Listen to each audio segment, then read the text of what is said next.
any regulator for the country, the first task is the citizens charter. The regulator is supposed to work primarily for the citizens' benefit. Today, the boundary between a bank and a fintech is diminishing. The products that you build, starting from the design phase to the delivery phase and thereafter living to it, has to have the security component inbuilt. Growth at any cost is never good.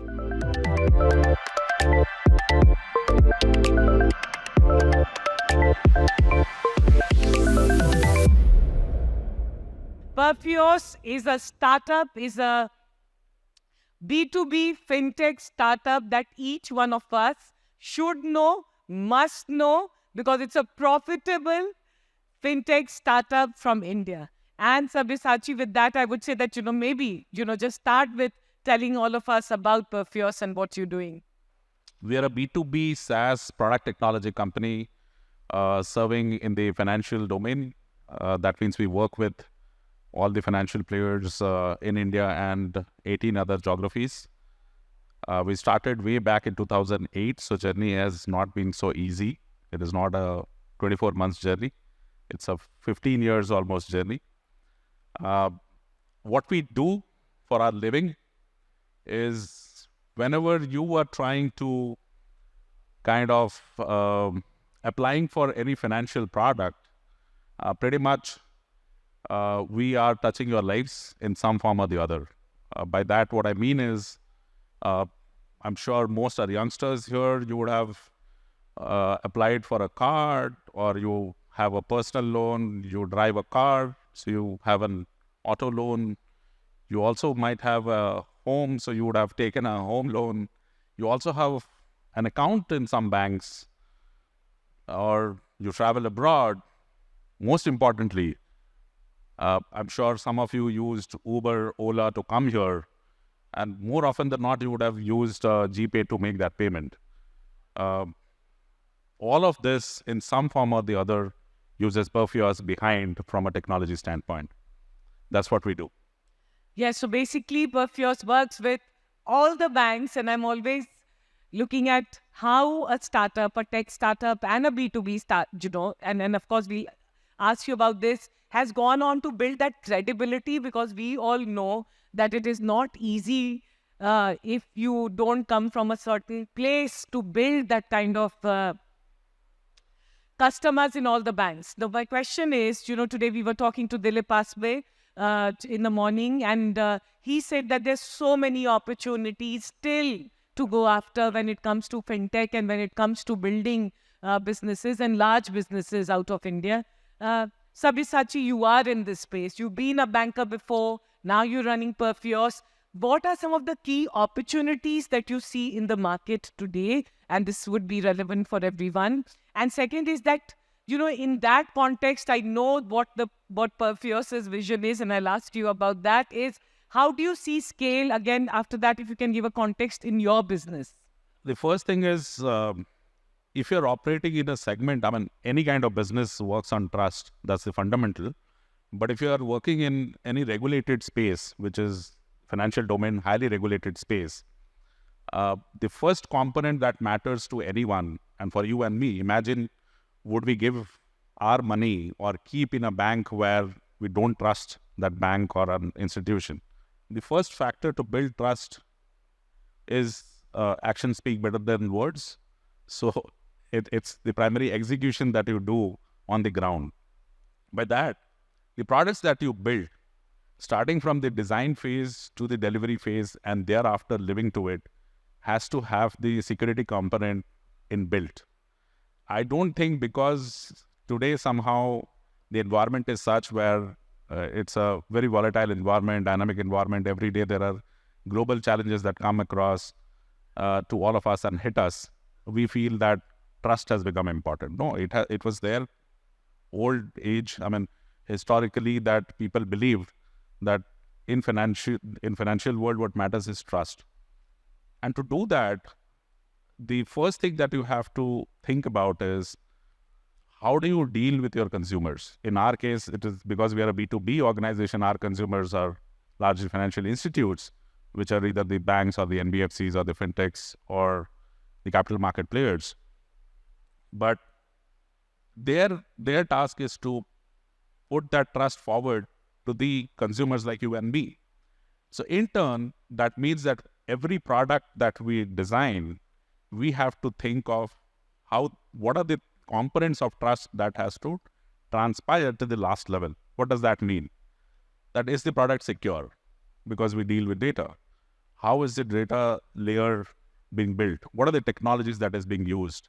All of this becomes a very, very essential component when you're designing that.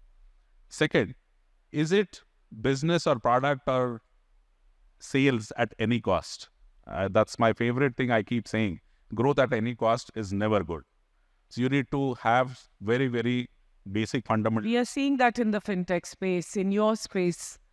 Yeah, so we can discuss that as well. But I feel what is important is growth at any cost should not be the factor. If you are trying to build trust in your brand that you are building or in the company that you are building, right? So that's the second component. The third is most essential and most crucial is that you understand your clients and the pain points truly well. For that, you need to appreciate the domain. Like I heard Ankur trying not to answer the last question because he's not an expert on the Forex, right? I can't build a product if I don't understand the requirement of that product or that domain where I want to play.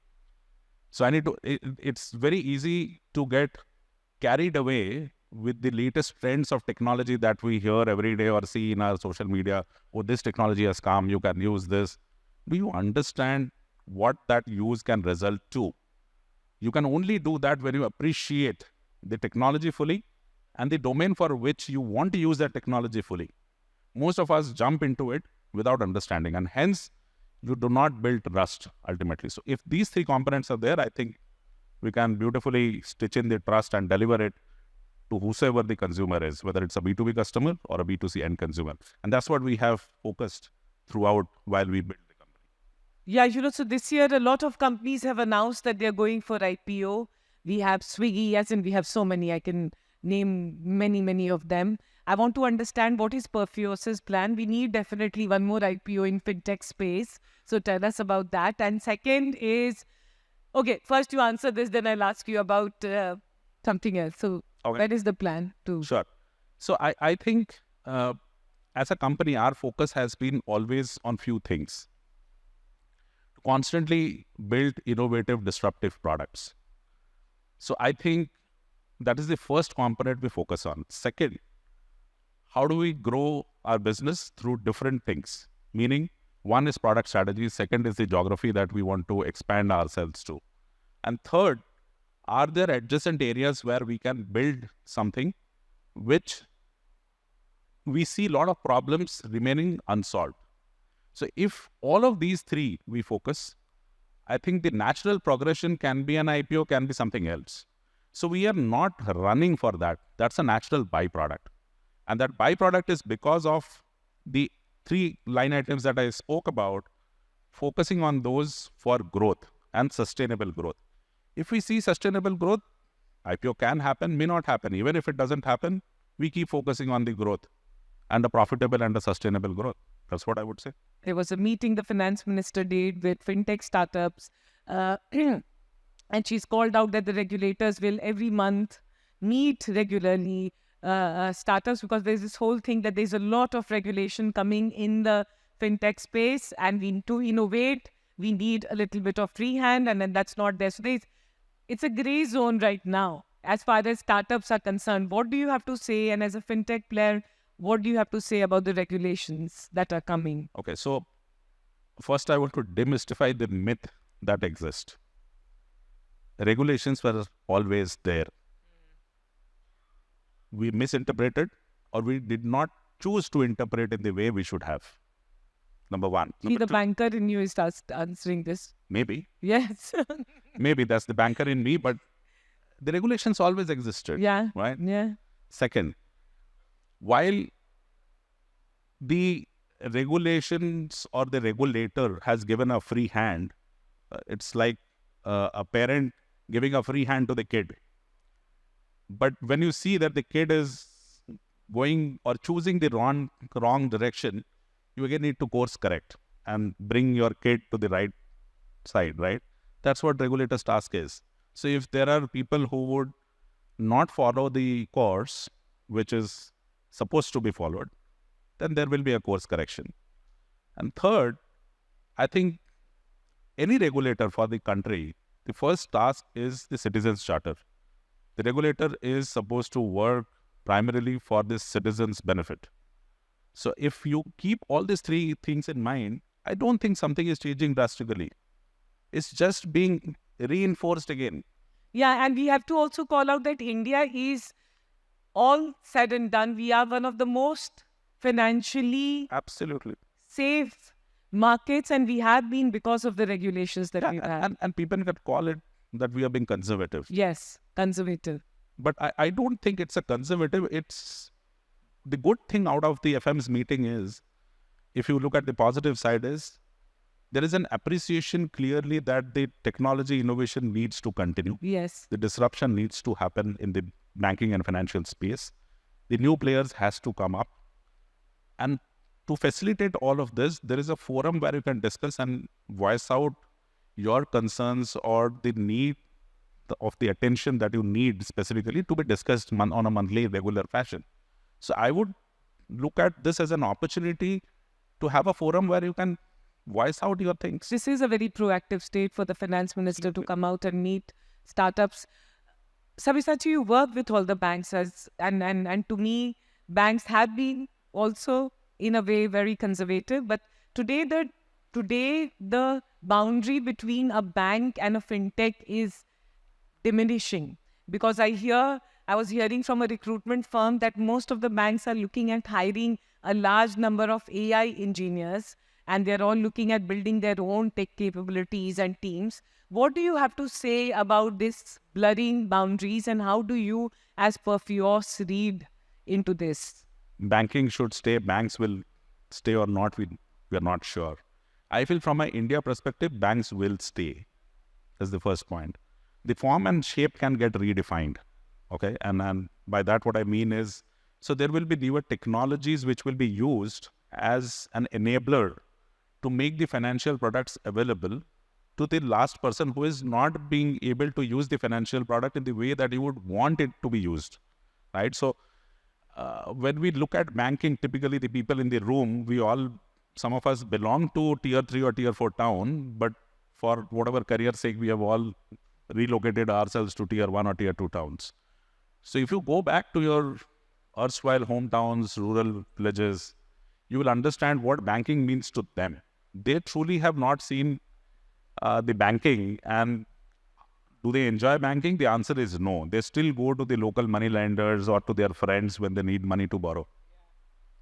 So from that perspective, I think technology can play a great part, and which is what the banks are looking at, how they can use the technology to make that possible at a lower and efficient way, at a lower cost efficient manner, because the traditional mechanism, you can't take it forward to that level because your cost doesn't support it, right? So I think there is a positive way to use the technology, and which is what bank is trying to do. It is not to disrupt how they do today, the core part of it. It is more to facilitate and create newer segments, newer customer for them, which they are not able to service today. So I look at that when they talk of AI, it is if there is a customer problem, let's say you have a complaint against some of the service that you had availed from an ex-bank, to go through a traditional channel, it will take like 7 days or 15 days for even a revert to come to you. If a technology through a AI or a voice-to-speech transcript can help address it right out there, why not to use that technology? So I think that's what banks are exploring, to solve your problem, my problem, solve the end customer problem, and make it accessible to them, the products that they don't have today. So that's how banks are exploring. Today we discussed in the morning about UPI going global, and Dilip was talking about in so many different places, from France to Singapore, piloting and everything. I have to say to everyone, we are very also proud that Perfios, as an Indian startup, and I would say Mumbai, Bengaluru startup, is today operating across the world. So tell us about that. And it is very ambitious, and it is what you've done is not easy in a segment which is also difficult. How have you been able to create that kind of a market share? This is one of my favorite question, by the way. So when we started way back in early 2000s, pretty much, if there are any bankers in the room, please excuse me for that. But when we approached the banks early 2000, we were pretty much kicked by everyone, saying you are a bunch of technocrats, you don't understand banking, you don't understand this domain. Please leave the room. It took a while for us to understand, introspect that what we are delivering, is it helpful for them? But one thing that struck with us is, whenever you are building a product, we thought three things. It should be segment agnostic, it should be industry agnostic, it should be geography agnostic. And that's what we are focused. So each product that we have built, when we say segment agnostic, so if you see Perfios, and the segments that I mentioned, you apply for a personal loan, you somewhere are using Perfios. You apply for a savings account, somewhere you are using. You open a current account, you use our product. You apply for a OD or a Forex product, our things are getting applied. So whether it's a consumer segment or a wholesale segment or a SME segment, our products gets used. So this is segment agnostic, the behavior. The next is industry agnostic. So what do we have as a product? We have onboarding solutions, we have decisioning solutions, we have after-sales solutions, we have due diligence solutions. Each of this, the applicable market is not only BFSI. Do you think Unilever onboards whom? Suppliers, right? Lakhs of suppliers they have. Do they need onboarding solution? The answer is yes. So what does that prove? It's an industry agnostic solution. Very simple. Third, geography. So whatever products we have created in the BFSI space, the problems are same or similar across geographies. With a little bit nuanced and a tweak, the products are applicable across geographies, developing and developed economies. So these were the core three fundamentals DNA that we built our products, and which has helped us go across to multiple geographies. Of course, there has been nuance. The journey has not been easy. There has been enough learnings, but I think that helped us part for the course. Yeah, I deeply respect Perfios because I've been to your office, I've met your people, I know the leadership and seen the hard work. And I always say that you're not the glamorous. मतलब अभी तो glamorous कौन है उसमें तो I think too much attention is also not good, and we are seeing that. But Perfios is behind in the background, and in the background built a profitable fintech, which is, I think, very, very commendable. Why should we all be tracking and watching Perfios? You should say that we all should be subscribing to Perfios, but why should we all be rooting for Perfios? Subscribing is if and when the IPO happens, of course, that's individual's choice. If you feel that we add value, but this space is constantly evolving. Why you should look at Perfios is from an innovation and a disruptive product standpoint. Our focus has been to build category creating products time and again. So that's the space that we want to be in. And if people have to look at us or focus at us, is because of that what is the next product that I'm going to launch? How are we engaging and building the distribution? How are we working and building the culture of the company? These are things that people should look out for us. Of course, apart from being profitable, fintech and all of that, that happens when you focus on these fundamentals. And last, before we end, Sabyasachi, I know you are also from back of beyond where I come from. And this is very important because I always think that businesses are built by people, and people like leadership have their own journeys and backgrounds, and most of us don't know that everyone has had a very difficult background. If you had to say कि वहाँ से यहाँ तक पहुँच गए, बिहार से मुंबई तक पहुँच गए और अच्छे से पहुँचे हैं और शानदार ढंग से पहुँचे हैं, what is it one thing that has helped in your journey to be where you are? I would say to be very, very humble and nimble-footed. Whatever position, wherever we come from, if you are very, very humble and nimble-footed, I think your people internally love you, your people externally love you, your clients love you, and that's where the growth comes from.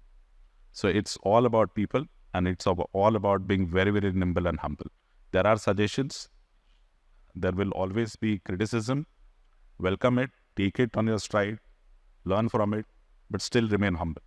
You will keep growing and you will always succeed. No, brilliantly said. I somehow feel how humility is underrated. But we are seeing it. We are seeing it so closely. और हम भूल जाते हैं कि humility is the biggest brahmastra. It holds you true in all times. Absolutely. Yes, and kudos to you, Sabyasachi. You know there is a deep respect. And all the very best for Perfios, though you avoided the answer of IPO today very clearly. But we will keep tracking you. Yes, thank you so much. Thank you. Thank you so much.